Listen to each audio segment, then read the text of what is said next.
Welcome to Scattered Moments, and I have a confession.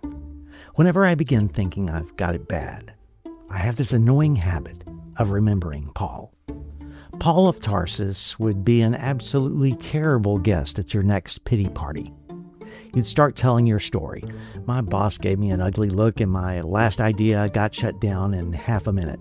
The room grows quiet and Paul says, "Really?" And suddenly, you don't want to talk about it anymore. Before Jesus, Paul seems to have had a pretty good thing going. He was educated, a Roman citizen, trained under Gamaliel. He was respected enough to be entrusted with official business against this troublesome new sect of people who insisted that a crucified carpenter from Nazareth had risen from the dead. Paul was going places.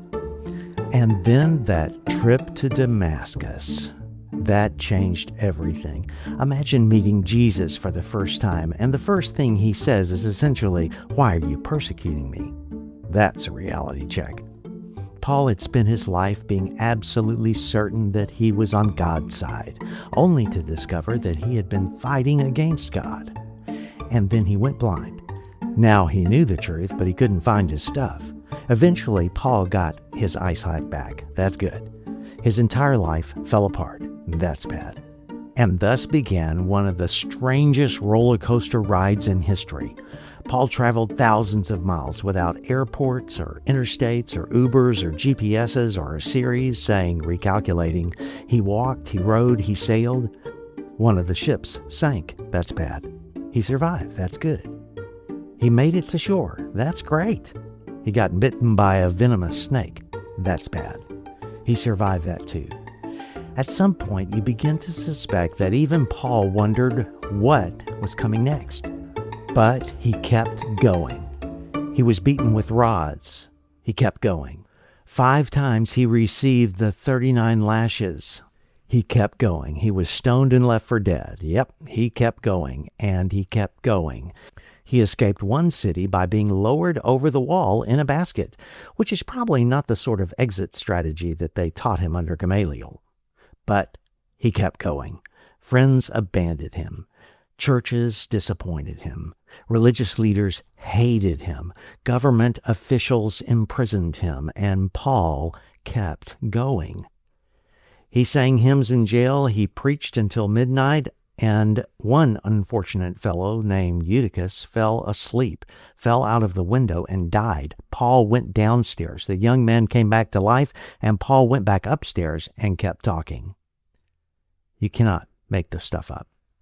And somewhere in between the beatings, the shipwrecks, the sermons, the arrests, the theological controversies, imprisonments, and resurrections, Paul made tents. Apparently, he needed a side hustle. There's even an ancient Christian writing from perhaps the 2nd century that gives a rather memorable description of Paul.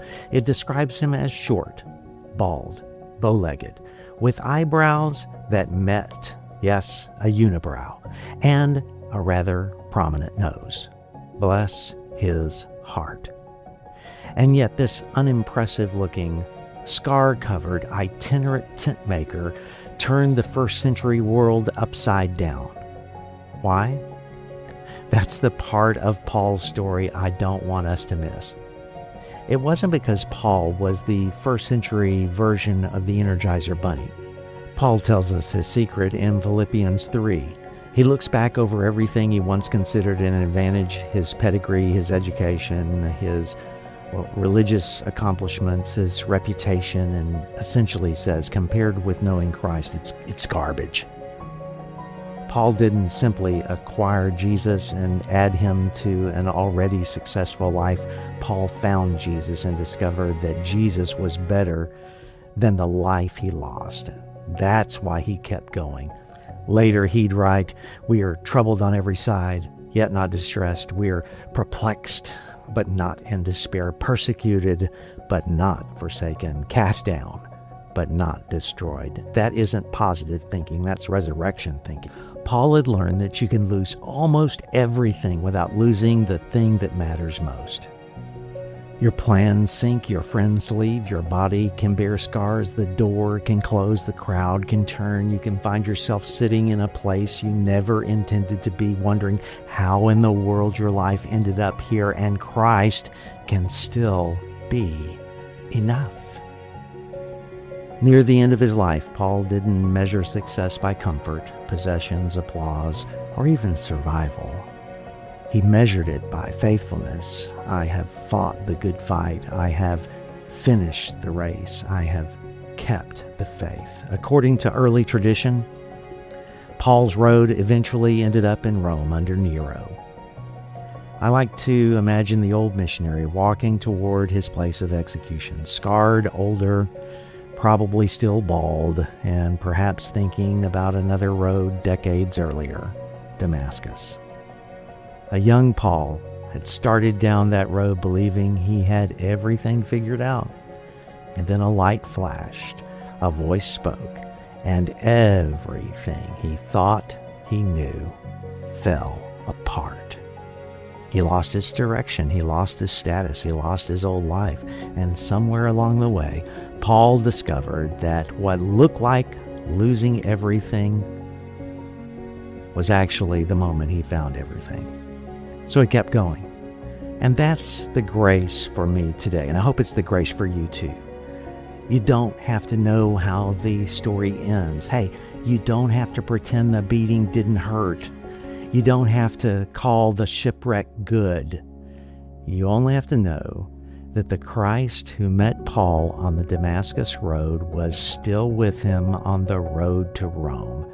And can I tell you a little secret that you know, but you may have forgotten? Here it is. Ready for it? He's still with you too. So keep going.